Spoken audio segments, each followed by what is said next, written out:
What are senior leaders wrestling with when it comes to developing strategy and turning it into actions for organizations? Recently, at the PDMA annual conference, an exclusive group of senior leaders met for a day to discuss challenges that they're facing, including navigating ambiguity and making decisions with more clarity. If you're like most product managers or leaders, you enjoy seeing the big picture of the organization and contributing to it. That's why you're in product work, for at least one reason. And what I want to do together is drill into this idea of understanding senior level decision making and the current challenges that they're facing to help you have a better understanding of contributing to that big picture. Joining us is Atif Rafiq. He led the exclusive experience at the PDMA conference. Atif invented a system for problem solving based on his 25-year career spanning Silicon Valley and the Fortune 500. His ideas proved so impactful as a competitive advantage that they sped his rise at Amazon and later to C-suite positions he held at companies including McDonald's as their first chief digital officer and at Volvo and MGM Resorts. He wrote the book Decision Sprint, The New Way to Innovate into the Unknown and Move from Strategy to Action, based on what he learned leading those organizations from a product perspective. And as I mentioned, this workshop did take place at PDMA, and that's where Atif and I got to know each other a little bit better. He's also a former guest on this podcast as well. So PDMA kindly chose to sponsor this podcast. They're the Product Development and Management Association. They're a global organization of professional members their experience, skills, and expertise are really driving innovation across the world in the organizations that they participate in. It's a wonderful organization to be a part of, been around now since 1976, researching and contributing to the body of knowledge for product managers. And speaking of the body of knowledge, many of us associated with PDMA have benefited from what we've learned, that we also give back. I most recently gave back to the association by being a co-author on the third edition of the PDMA Body of Knowledge for Product Innovation. You can find out more about the resources they have available for us product professionals and why you should be a member of this association at pdma.org. How can you unlock your full potential as a product manager? We're sharing the product management insights you need. They are based on the 7 research-backed knowledge areas for product mastery. You'll learn to create products customers love, enhance your influence, and elevate your career. Welcome to Product Mastery Now, hosted by Dr. Chad McAllister, product management professor, practitioner, and your guide. Let's jump in and learn about these challenges that senior leaders are having and how they can go about getting more clarity as they make decisions. Tiff, thanks so much for joining us. Chad, it's a pleasure to be with you and to see you again. So at this conference, it was great to see you there, of course, and hear you do a keynote for us. But you spent a day with these senior leaders and ran this executive session with them. I always like to know what senior leaders of organizations are dealing with. What kinds of things are they running into, the challenges that maybe keep them up at night they're thinking about. What came up during this session with you? Sure, Chad. So first of all, PDMA is great, and it was my first time attending the conference and participating. I led a workshop for executives. I love this kind of stuff because in my job in the C-suite, a lot of my work to help the organizations was really interacting with senior leaders and reframing their thinking and giving them new ways of working. And so I love this kind of stuff, and that's obviously a workshop is perfect for introducing new ways of working. When it comes to this topic, some of the challenges that I heard around the room and that are pretty universal in my opinion are around 3 things. First, around alignment, and so we can talk about that. There are challenges around getting input and collaborating in the organization.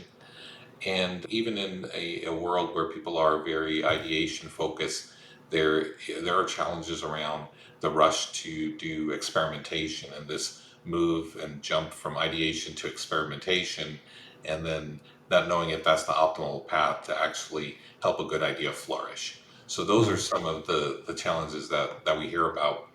And diving into each one a little bit, alignment is a big challenge in organizations for obvious reasons, because one person is not in charge and one corner of the company doesn't have all the information necessary to make a robust and sound decision, right? So we need to align from the very beginning on things like the problem that we're actually trying to solve.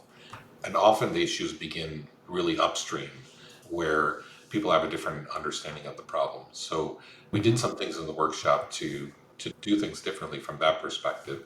Moving on, when it comes to gathering input, that can be a challenge, collaborating to get the input you need, even when you make the attempt.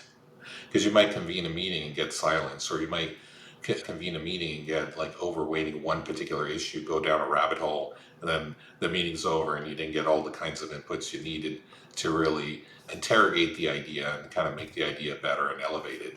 And so there are challenges around that. And then finally, Chad, especially in the product space, design thinking has done a great job in terms of introducing a culture of experimentation. But product managers and other product development professionals experience a lot of pain making their experiments purposeful. Like, what's the why behind this experiment? Does it really then begin to create momentum in the idea? And a lot of times we have a ton of experiments, and I'm not so sure that those are always contributing to giving the idea the best chance it has to actually flourish and get legs in the organization. So those are some of the common things that we see. Okay, so fantastic. So three big issues there. If I'm doing the Venn diagram, right, this creates challenges as they add up on each other. The alignment issue, getting inputs that you need, collaborating appropriately, and then maybe this rush to experimentation and experiments not delivering on a purposeful path that we need. Definitely want to dive down on that for sure. But on this alignment issue, you mentioned a different understanding of the problems.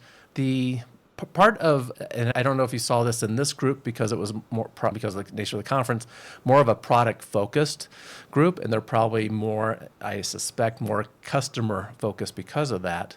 But in general, as you have led organizations, typically I kind of expect, right, my experience, as organizations scale, get big, the people at the top of the organization, so to speak, tend to have less interaction with customers. Have you seen alignment issues, or were they expressed there regarding, like, we're not close to customers anymore to actually know what they want? So I guess that ties into the second area too, of getting input that is meaningful to drive customer-centric decisions. Oh, I love your visual of a Venn diagram because they're all super related, and that intersection is kind of where the sweet spot is. So we have this conundrum, and we have to unpack it and really it's like a clumsy string and straighten it out. But you're right. I think there is a little bit of a chasm, let's say, between the product gurus and kind of champions, and then often the rest of the organization, especially the higher up you go. And that kind of that chasm often comes down to the fact that in the product space, we're very customer focused. Now, interestingly, that is also can be a limitation because it's not the whole kit and caboodle, so to speak. Like, there's a lot more to the ideas than just like what would good look like for the customer. We can Right. answer that question, but there are a lot of considerations that might be regulatory, operational, commercial in nature.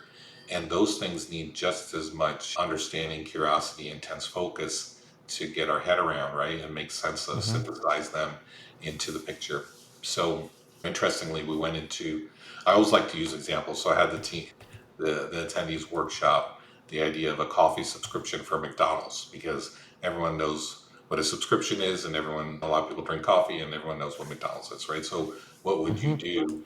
So we actually did a roll up the sleeves exercise where we got together and broke up in the groups and allowed people to craft like the problem statement, and then basically identify like the key questions we need to get our head around and kind of go through this method that I talk about in Decision Sprint, which we'll come to later, but just a high quality problem solving by starting with a good definition of the challenge and the problem.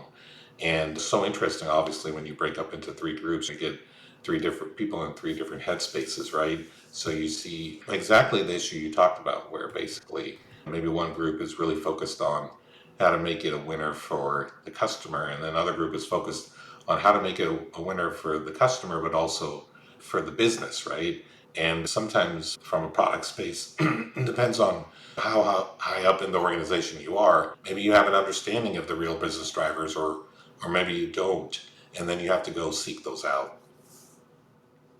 Yeah, absolutely. Certainly a collection of other factors there that come together to account for what we might want to do. And those different perspectives are important. That's why we want to get together with people, because we have different knowledge and experiences for sure. I'm curious about this McDonald's kind of exercise you took them through. Can you give us kind of a quick review of that, and what are some of the key takeaways that you saw from this group or other groups that you've done this with? Well, in the beginning of an idea, when you're just initiating, you're often trying to figure out like what are the merits of the idea? Like, is the Hmm. juice worth the squeeze, right? So Right.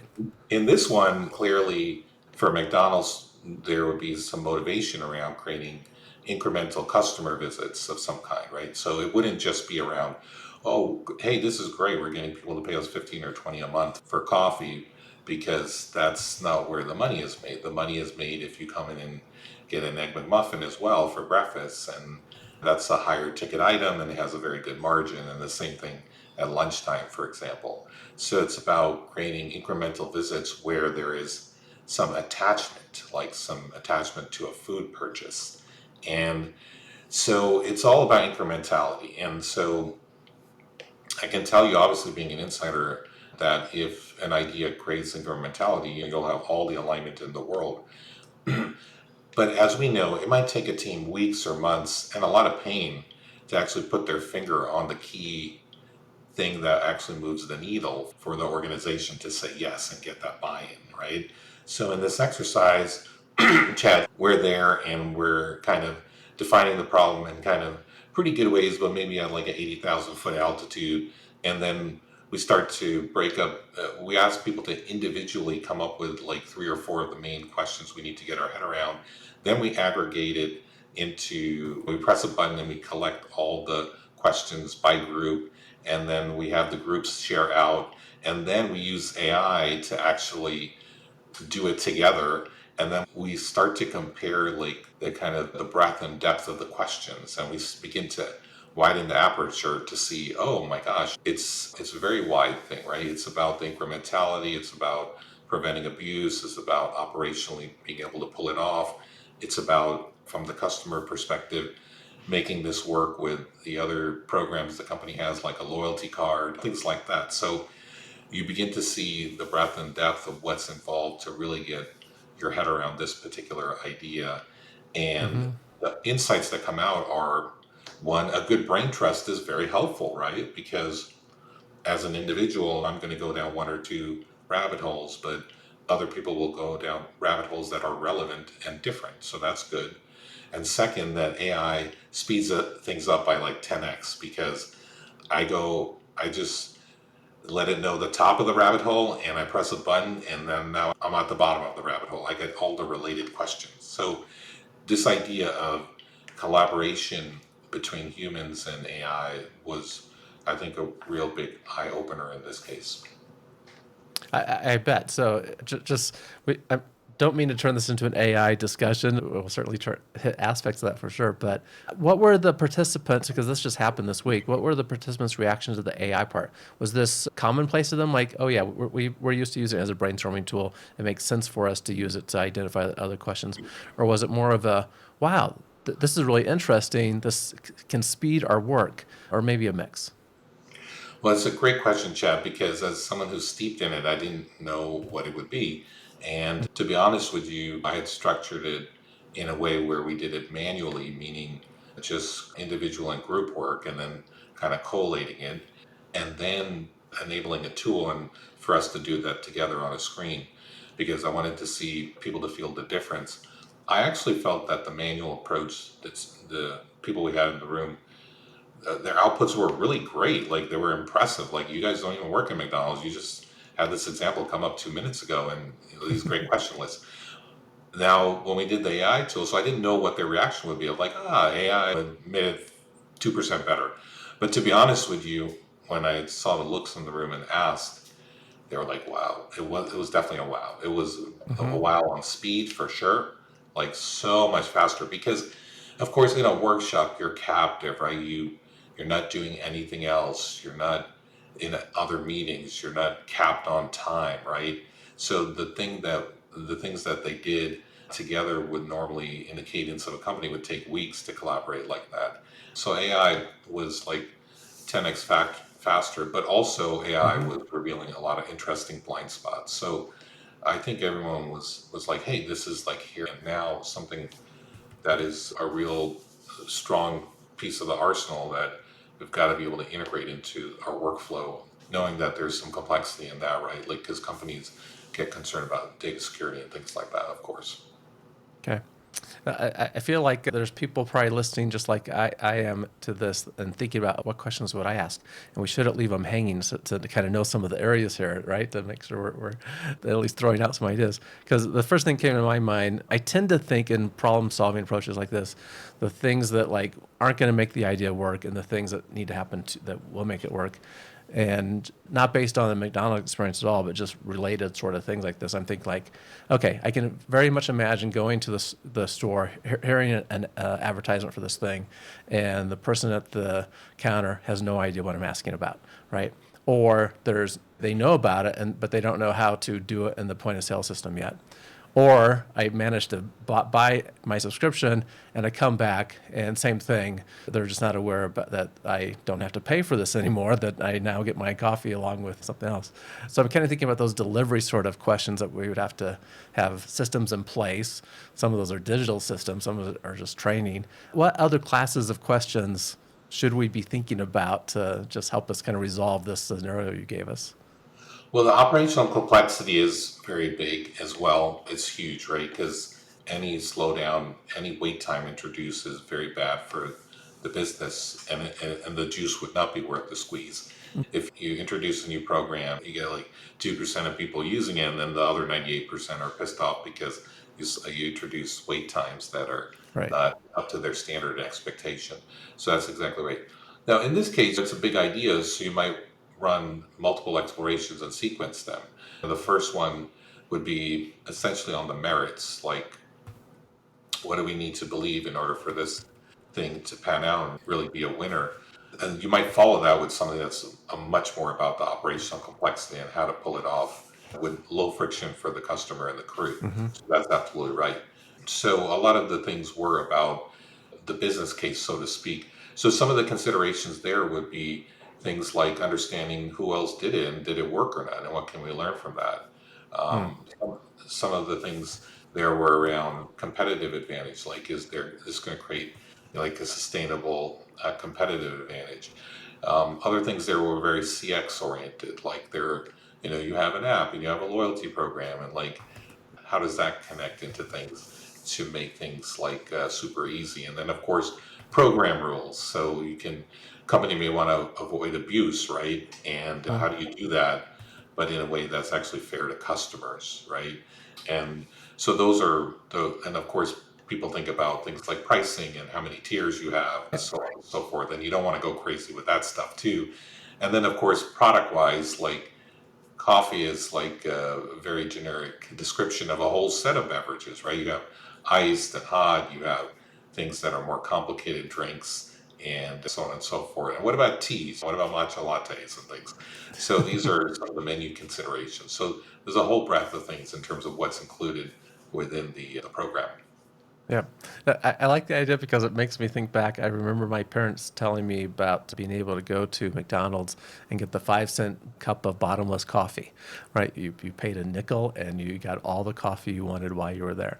And it's kind of this notion of bringing back that thing like, yeah, I can have coffee, as much coffee as I want. I just subscribe to it. As you were at McDonald's, is this just a interesting exercise or was this rolled out at one time for McDonald's?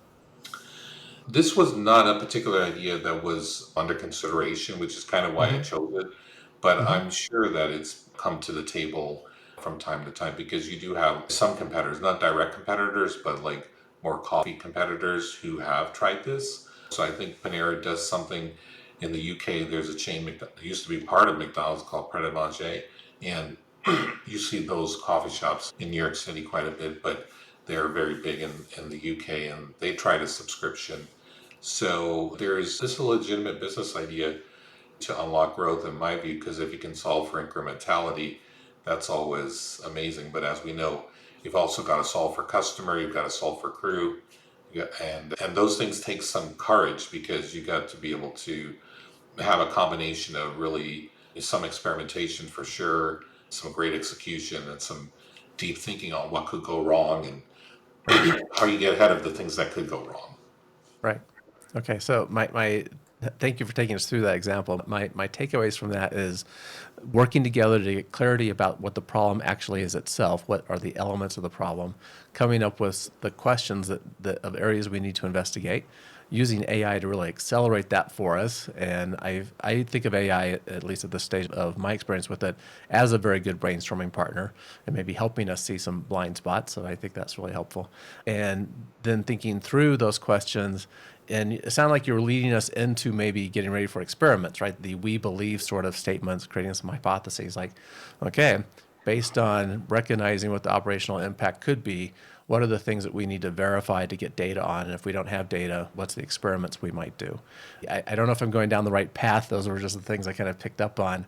That might be a good way to transition to how you actually help leaders get clarity around this, the subject of your design sprint book. So in this workshop, what were you finding the participants grabbing hold of in your methodology saying, yeah, that really helps us? Well, a lot of my work focuses on the idea of upstream work and introducing that as a notion. And that is an area where I usually get a lot of head nods where, yes, as an organization, we don't have a great method and we have a lot of pain downstream from not handling the upstream part well. And the upstream part, Chad, is essentially everything from defining the problem to solve to sourcing the key questions, going down the rabbit holes, Mm-hmm. coming back up, synthesizing them, and eventually getting to confident recommendations that people can follow. Like, how did we get there? And that upstream part, it can suffer in organizations for a number of reasons. Usually, these are human factors. So having some method, some workflow is very powerful because you got to give people something to hang their hat on, right? So if you can show Mm-hmm. them the workflow and that eventually we will come to the points where we're ready for decision making, we're ready to put recommendations on the table, and you show what's the work to get there, that I think gets very necessary because in the absence of that, it just seems like there's a lot of activity, a lot of meetings. We don't really know what these brainstorms mean. Like, are we just losing time, weeks? Can we just get on with it? But if you actually break it down into some of the atomic steps, that is something that people can grab in an organization, both working teams and stakeholders and sponsors who those working teams are accountable for. So the idea of upstream work, I think, really resonated with the group. And then going through just one or two specific exercises to introduce sort of into today's work, I think is very powerful. So one of them is essentially developing a good question list. Like if we have Mm-hmm. 30 or 40 of the most relevant questions, that's actually a big unlock. It's very powerful. We don't have any answers yet. We don't know whether we should go with this option or that option as a solution. We're not at that point, but we know that the knowable unknowns are kind of right in front of us. And if we've got the right brain trust and the right question list, we're probably going to get our best chances of actually coming up with a winning proposal or solution. Absolutely. Okay, so I like this characterization of that upstream work. The it seems like when an organization is faced with a new opportunity, right? We get an insight for something, we uncover an opportunity in the marketplace. There's three possible directions that can go in, right? The one that you kind of been talking about is we spend a lot of time talking about aspects of the problem, and it feels like nothing's moving forward for longer than it should take, right? We're not really diving into an understanding of the problem. So the elongating of it and no real momentum taking place. On the other extreme is we rush to start working on a solution with an inadequate understanding of the problem, right? We're presented with the problem. Oh, that sounds great. Let's go get that done. We'll roll out a pilot and move forward. And then hopefully there's somewhere in the middle, which I think you just took us through, which is what are the steps we can take to clarify the problem, identify the questions that need to be answered about this problem so that we can actually move forward, figure out what the blind spots are along the way. And now we have some technology to help us to just speed that up for us, right? Some of the AI tools to help with us. Is Exactly. that a fair assessment? That third one is really what I call purposeful exploration, Hmm. because let's say on the first one, or the first couple as you mentioned, which are spot on, chat, it's like, okay, one, there could be a rush to judgment, like, I don't like this, it's not going to work, and it's dead, and that's being fairly closed, obviously. Then Hmm. there is, this is amazing, let's go do it, and then you get activity, and people are well intentioned, but is it the best activity? So it could even be testing and experimentation is not exactly purposeful. So in the McDonald's example, if I have my marketing analytics hat, someone will be like, yeah, I can contribute. I can go run some surveys right now and see like what pricing people are comfortable with, or should we have 2 tiers or 3 tiers? But is that really the very first thing to solve for? Maybe not. And then if I'm a CX person, I'm like, oh, I'm gonna have these amazing wireframes next week, and look at how this subscription will be so easy to sign up for and redeem, and I'll have a frictionless experience. And that's amazing. I love UX as much as anybody else, but that's not like the first order thing to kind of get our head around. So if we put our finger on that in the end, for the work, for the company to really get behind this and give it its full support, it does Hmm. need to pan out in terms of, like, if people come 3 more times in a month, and even one of those 3 times they add a sandwich, it's a Right. total winner. It's like billions for the company. So that's the main thing to solve for. So then, what are the set of activities around that we would want to do? Right. It probably is some testing, and then different types of tests. Hey, let's put it out in the wild on a small scale, see what those behaviors are. Now, if we nudge those behaviors with some promotion or some incentives or some smart way of framing it, does that move the needle? Let's get the data. Let's see what that tells us. Maybe regionally, maybe targeting different demos or segments. Does that change it? So, like, you're really banging on the core issue. You probably want You get really excited if you're doing those things, and those are indicating good signals that it's a potentially positive outcome. Then all the other stuff, you're gonna get to it, but you got to get to that first. Now, if we don't do those things, what happens is that we feel great about our work. We have this amazing PowerPoint. We get to some sponsors. Someone begins to poke the hole, and that hole turns out to be very material, and then Hmm. the idea is kind of stuck, right? And that's what we don't want. So the idea of purposeful exploration, which essentially does come down to the knowable unknowns and which are the most meaningful to get our head around first, this question list, that is really can be gold, actually. Hmm. Yeah, and gives us guidance to the experiments to do then. So I like that phrase, purposeful exploration. Okay, so I think this has a lot of clarity for listeners. The big areas that senior leaders are dealing with, that alignment issue, getting the proper inputs that we need, and using experiments wisely, right? Maybe not rushing into them without that purposeful exploration, knowing, and then the steps you took us through, defining the problem, getting that question list, exploring blind spots, and then AI to kind of throw fuel on all of this. And you introduced an AI tool at your keynote address that you did for us, which is also, I think, your new venture, right? I think this is the recent thing that you have founded. And I found that tool just fascinating as you talked about it. Do you want to introduce that to us a little bit as well?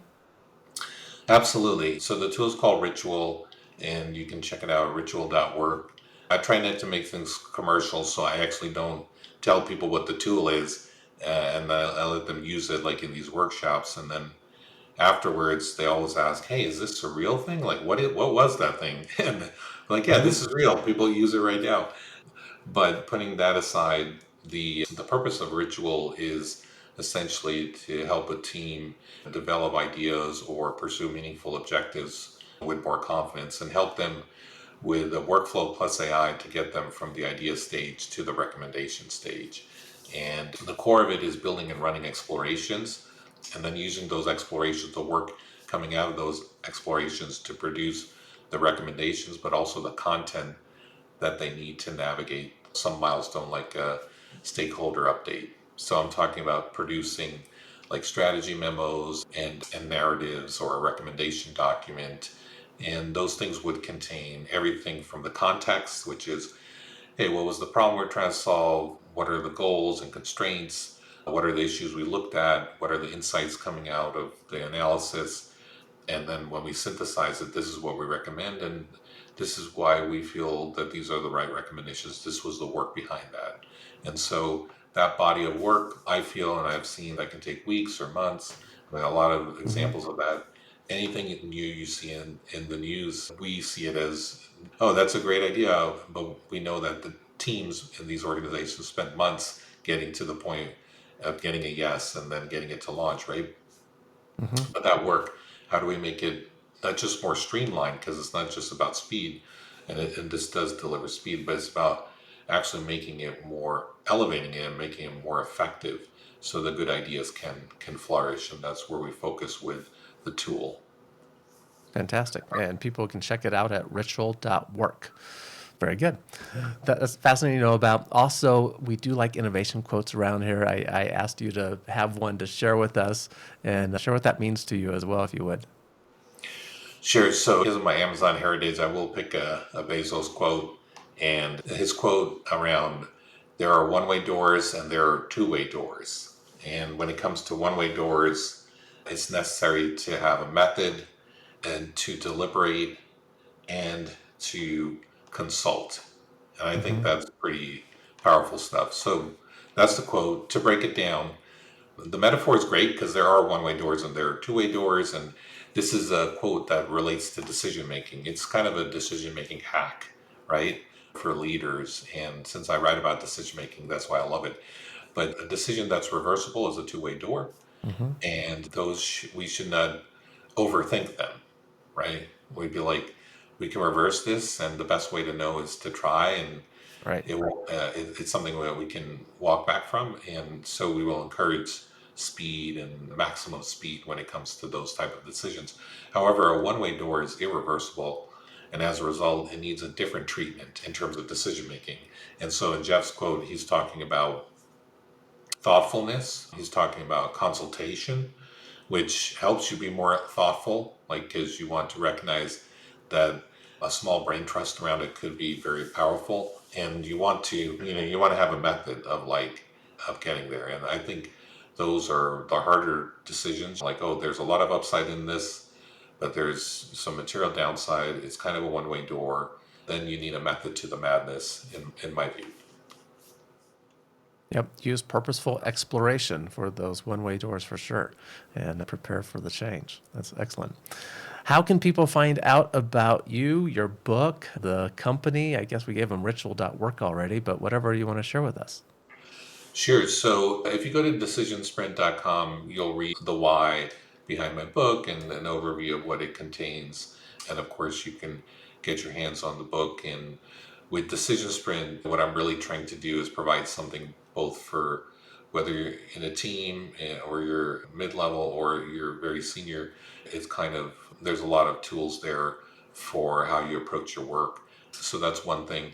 Ritual is my baby, my software company. I have a business partner, Mike, who's really phenomenal, and our CTO. And so this is our 10-year effort to basically solve for human and AI contribution, pairing human and AI to elevate knowledge work. And so we want to create sustainable work for people, and we also want to elevate and increase the velocity of letting good ideas flourish.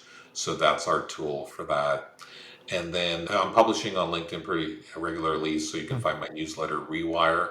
So if you type in Rewire and my name, you'll find it on LinkedIn. It's one of the top 50 newsletters that they have there, and you can follow me on LinkedIn as well. And I generally check when people have questions for me. Fantastic. It's a great way to be accessible. We really appreciate that too with your deep experience that you're there paying attention to things. And that sounds like a good resource for us. Rewire newsletter on LinkedIn, the decisionsprint.com to go to, the AI tool at ritual.work. And you did introduce me to Mike at the conference, and I'm going to rely on you to help me get him to be a guest so we can learn more about his experience. So want to see how he went from one of the very early people at Facebook onto the work that he's doing now too. So that would be interesting. Yeah, he's a great technologist. He's very creative. He's a man of mystery. I'm sure it will be a fun interview. That'll be great. Well, this has been a fun interview as well. Thank you for the wonderful information about what we learned at that workshop and what the senior leaders were dealing with there, and you taking them through this purposeful exploration process to add some clarity to their decision making. Chad, it's always great to join you. It was great to see you at the event, and thanks for having me. Thank you.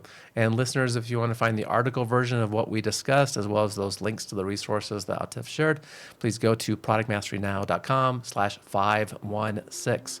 As always, keep innovating. Thank you for listening to Product Mastery Now, where product leaders and managers gain product mastery through practical knowledge, influence, and confidence. By listening, you are becoming a product master, creating products customers love. Find additional resources at productmasterynow.com. Keep innovating.